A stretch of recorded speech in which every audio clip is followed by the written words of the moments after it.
This race we chose a 3 pit stop strategy to get stuck behind others more often and then reduce the clear track risk, which will reduce our car part wear. We also downgraded as many parts as possible, as we already have enough points in the standing to guarantee first place and win the rookie trophy. This track that we're doing in Sochi is more dependent on the acceleration and a bit handling. Our car always had mostly power more, so our car performance wasn't that good here, and we qualified 5th.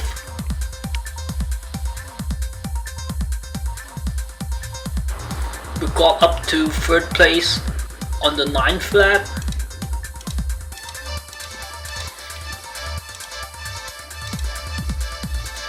And we can see our rivals are doing a 2 pit stop strategy.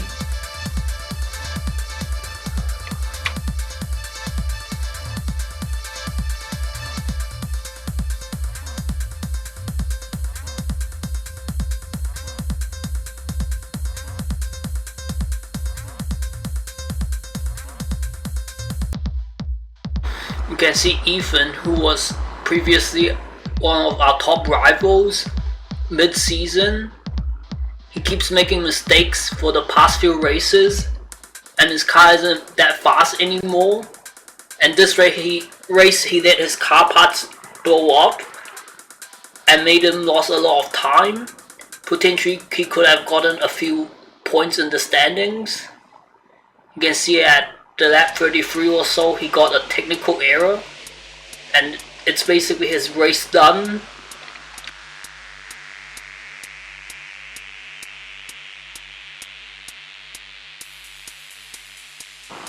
You can see for this race, for 2/3 of the race we were about 5th place or so. Only at the end did we get to 3rd place.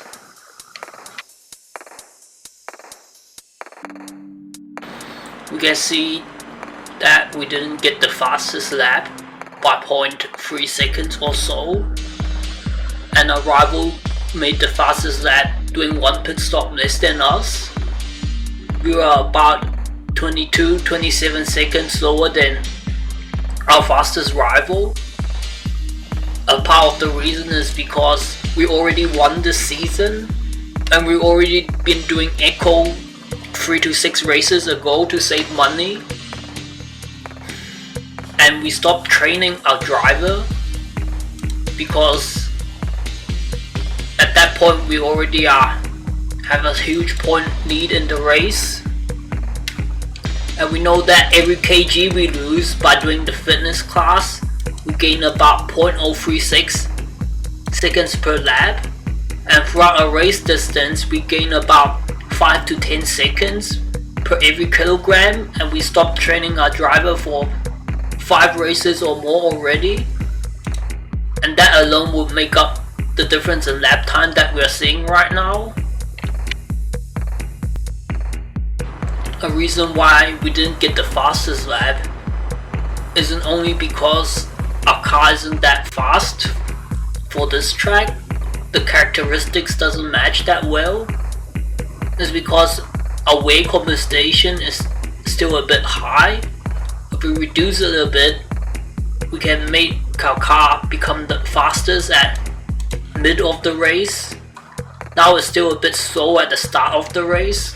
You can see that at the end of the race we did a 50.544, and in our boost lap we did 50.51. We want to get the fastest lap because we get a $1 million payout and it gives us a lot of extra revenue. You can see that even with the lower risk for our driver to reduce the car wear and prevent things from breaking, our driver still made a mistake. That's why when we were at the competitive part of our season we use a very high risk because our driver is going to make a mistake anyways, and the higher risk is going to make us go faster. If we look at the mistake our driver made, it was off track by himself, not during an overtaking event. If we compare our lap time to our teammates, who are obviously still much quicker, but if you look at our teammate who is 1 minute 20 seconds slower than us, you can see that's good enough for 4th place. But for us, being so much quicker, that's only good for 3rd place, because we have so much competition in our group. If you look at our overall ranking out of everyone in the same class, we ranked top 300. That's quite poor compared to where we normally are, which is about 200 to top 50. But we're still quite close to 1st place, which is 1 minute and 50 seconds. For some of the past few different races, if we're about this gap, we might be 200 or top 150. We can see a few of the different rivals which are similar pace to us that did 2 stops. The fastest lap is quite similar to ours, and that shows that 2 or 3 pit stop strategy would have similar results. If we look at our sponsor, there's something we need to do, and we're going to choose this because it's going to give us a bit more revenue to say we're popular.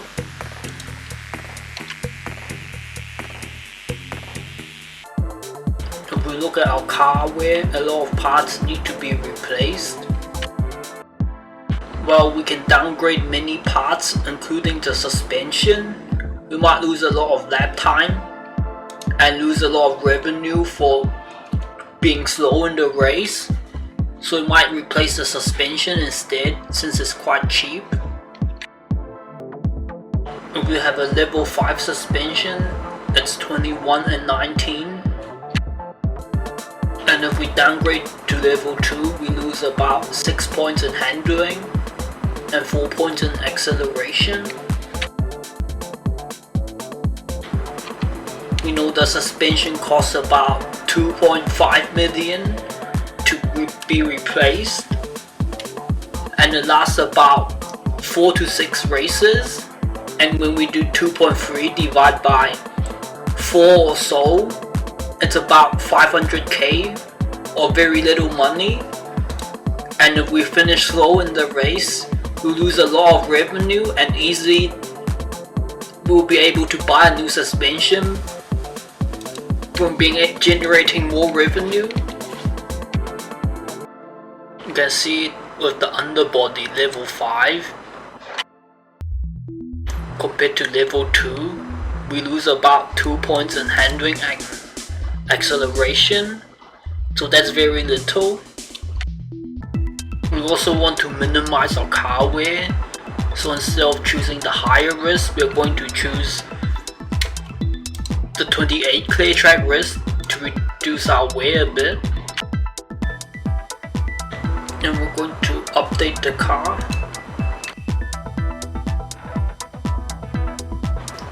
After the car update, our car is a bit faster, especially with the higher engine level. Even with the better car parts, we still don't have the fastest car anymore. But we have a healthy amount of money for the people with the top amount of points. We can see, surprisingly, Ethan has done a lot of testing laps recently, and that's why he lost a lot of position in the standings, and that could potentially prevent him from promoting this season. You can see Ethan is currently lagging behind in points, and I think he started testing about in race 10 or so, and cost of doing the testing is very expensive. That's why he dropped down in pace a lot in the recent races, and I think that cost him the chance to promote this season. gonna copy the wear values into our calculator tool. If we look at the track characteristics for this race, we can see our calculator tool suggests a free pit stop for this race. And when I look at the past race results, it suggests that the optimum is a free pit stop and 2-4 would work. This track is dependent on the car performance a bit, so that's why we didn't downgrade a lot of the other parts. You can see at near the end of the season, we still have 443 points in our car performance from testing. At the start of the season, it was about 6 and 7 points, and that's a lot of performance gained throughout the season from the testing. If we look at the track temperature, you can choose the average to be between T1 and T2, which will be 10.5. And if we look at the calculator suggestion, you can choose the track temperature to be 8 degrees. I just fixed the calculation. And if we choose the soft tires, we would have comfortable wear to make it to the end. We entered the wear into our calculator tool, and we use the offset to make sure that the wear is correct. We entered the fuel required. We entered the total laps. We can do 16, 15 and 14 laps and have 2 extra laps. And we want the higher fuel load to lose less time at the start of the race from overtaking. We will have 18% tires left if we do this strategy from the first 16 laps.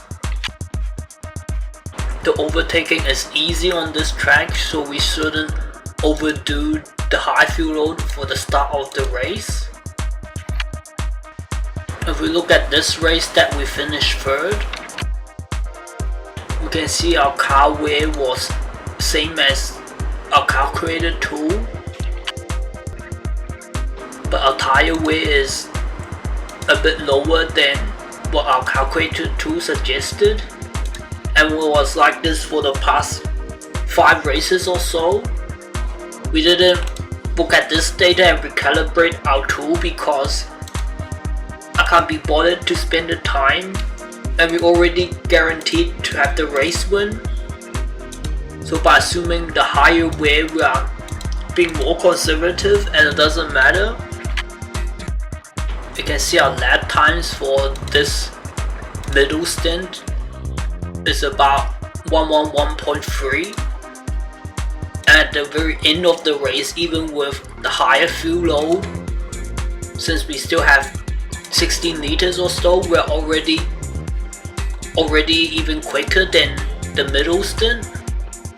And we can see our first stint, the pit stop, we're about 1 second slower than our middle stint, and that shows we still have a bit too much car wear compensation. And I decided that I want to reduce it by 15%. After reducing by 15%, we will use the coefficient of 0.44. Since Q1 is wet, we have to use the rain tires to find the setup.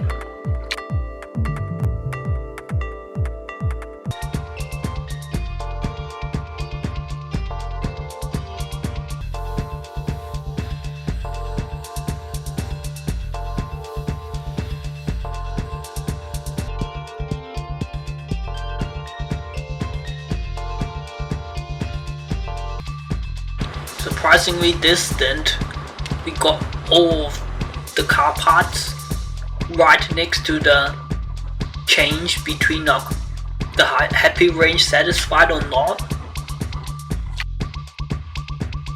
and it shows up with all of the parts that we need to do.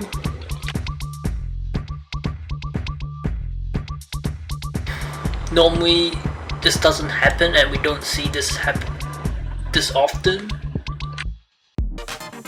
We found the setup and we're gonna find the wing split.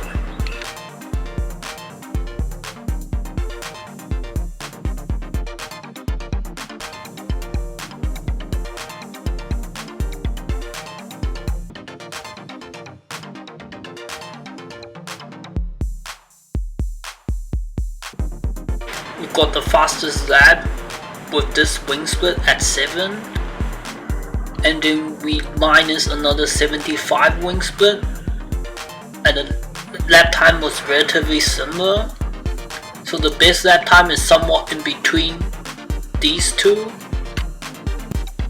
If we do 75 and 20% of that and add that onto the wing split, we get this minus 49. And we're gonna do the qualifying.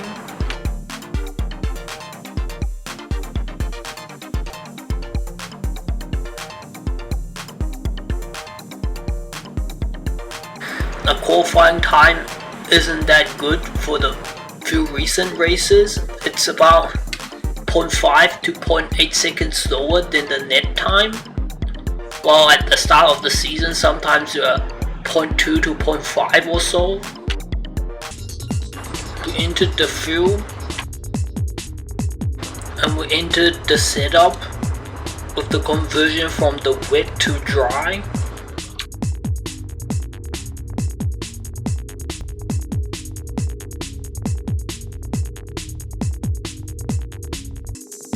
And we look at the qualifying. Surprisingly, they are much slower than us in the wet. And the dry weather, they are quite close. I think because for the qualifying in the wet, our driver has high talent and it helps a bit to be faster in the rain.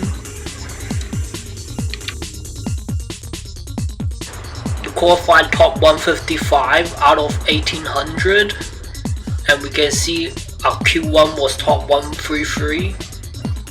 And Q2 was top 230, so there's a big difference between our Q1 Q2 pace. We entered the setup for the race. We entered the fuel required. We also entered the fuel to do a boost lap for this near the end of the stint, and that will be the 40th lap. If we look at Barcelona, we used 28 clear track risk, which is what we're targeting to do now. The actual wear was 1 point less than our calculated tool, and we used 28 clear track risk. But this track was raining, so the wear would be a bit lower. So I know that if we choose 28, we'll have the correct wear for this race.